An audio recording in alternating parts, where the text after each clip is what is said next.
Aujourd'hui, un bon agriculteur ne doit pas toujours rester en brousse comme s'il était un rat. Il doit sortir pour pouvoir découvrir de nouvelles opportunités. Je répète, un bon agriculteur ne doit pas rester toujours en brousse comme s'il était un rat, comme un animal de brousse. Il doit sortir pour pouvoir découvrir de nouvelles opportunités. Aujourd'hui, quand on dit agriculteur, tout le monde pense que tous les agriculteurs sont pauvres. Et dans la réalité aussi, quand vous voyez, la majorité des agriculteurs sont pauvres. Pourquoi les agriculteurs sont pauvres? Juste parce que tout le monde reste en brousse. Et personne, et très rarement, il y a peu de personnes qui s'informent, qui se forment et qui transforment ce qu'ils produisent. Donc, ce que je vais dire dans cette vidéo sera très spécial. On prend un petit exemple. Dans les années 1900 jusqu'à l'an 2000, nos parents produisaient le cacao. C'est une culture coloniale. Les gens produisaient cacao, café, anacarde. En ce moment, les prix étaient bien évidemment très intéressants. Et les parents se sont focalisés. Rares sont ceux qui sont sortis pour s'informer. Donc jusqu'à aujourd'hui, vous allez constater que ceux qui n'ont pas essayé d'innover ou de sortir pour mieux s'informer se retrouvent aujourd'hui pauvres. Donc ce qui fait que tout le monde peut conclure que les agriculteurs sont pauvres. Donc pour changer cette image, il va falloir que les futurs agriculteurs, comme nous la jeunesse, puissions voir les choses autrement, sortir de la brousse et aller chercher les meilleures et les vraies opportunités qui peuvent transformer l'image de l'agriculture pour ne pas que quand quelqu'un décide de retourner faire l'agriculture, qu'il ne soit pas considéré comme quelqu'un qui a raté sa vie. Donc dans ces années-là, jusqu'à l'an 2000, les gens produisaient du cacao, les prix étaient intéressants. Mais il y a quelques rares personnes qui ont décidé de mieux s'informer, ont découvert en ces périodes-là qu'il fallait ne pas continuer dans les cacao et les cultures du café, de l'anacarde. Ces gars-là se sont retournés vers les cultures du poivrier, les cultures du petit coula. Aujourd'hui, vous allez voir, 1 kg de poivrier, c'est 10 000 francs. Je parle d'un seul kilogramme qui coûte 10 000 francs. Parfois, même si vous recherchez bien le marché, vous allez obtenir un prix encore plus intéressant que ça. Un sac de petit coulatier, ça va jusqu'à 500 000 francs au Cameroun. En Côte d'Ivoire, ici, ça peut aller à 300 000. Tout dépend de là où vous êtes. Mais les prix font que ces cultures-là sont vraiment des cultures très spéciaux. Que lorsque vous récoltez seulement que 10 à 20 sacs, il va falloir que vous appelez la police pour vous accompagner parce que vous êtes déjà en train de circuler avec une importante quantité d'argent sur la route. Ce qui peut vous envoyer évidemment des braqueurs.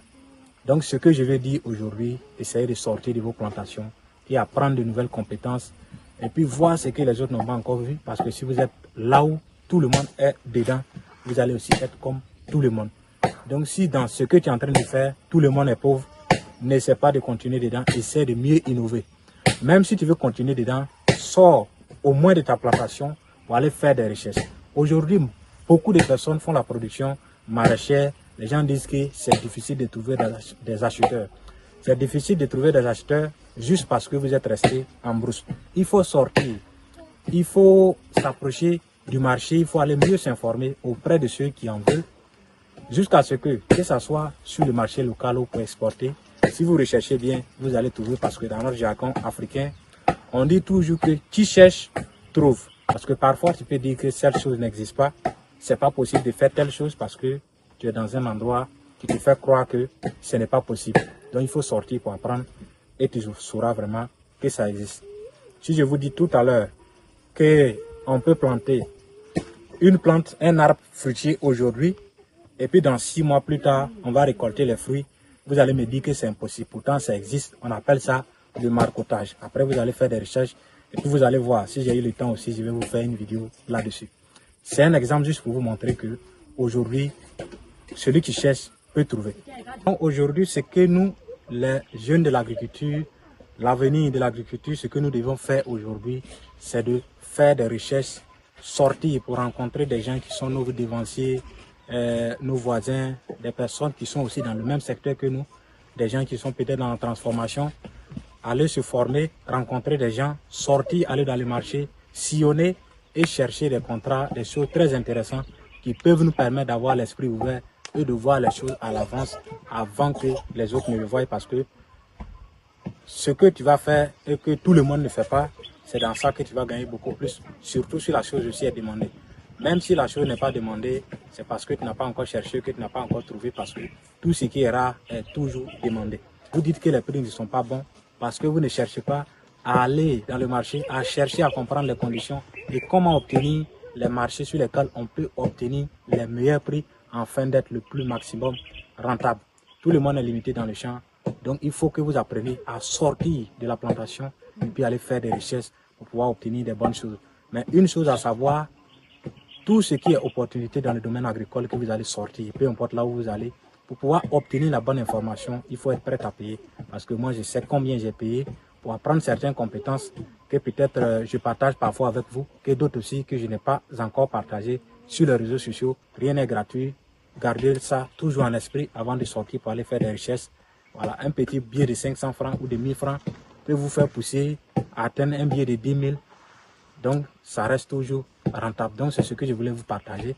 Pour ceux aussi qui veulent mieux s'informer dans l'agriculture, qui veulent bientôt lancer leur projet dans le domaine agricole, réservez votre place parce que nous avons une formation le 24 janvier à Yamoussoukro dans lequel nous allons vous parler des opportunités agricoles, les secteurs dans lesquels les gens peut-être n'investissent pas en masse, pourtant qui sont porteurs et ça rapporte beaucoup. Vous êtes dans votre production, vous produisez, à chaque fois vous partez, vous vendez à crédit, vous n'arrivez pas à rentabiliser. Réservez votre place parce qu'on a des solutions pour vous.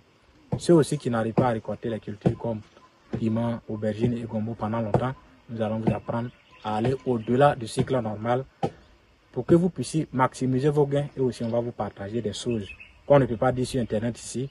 Pour découvrir les secrets, vous réservez votre place au numéro qui est juste en dessous parce que ça serait une journée très exceptionnelle pour ceux qui y seront présents. En tout cas, je regrette beaucoup pour ceux qui y seront absents.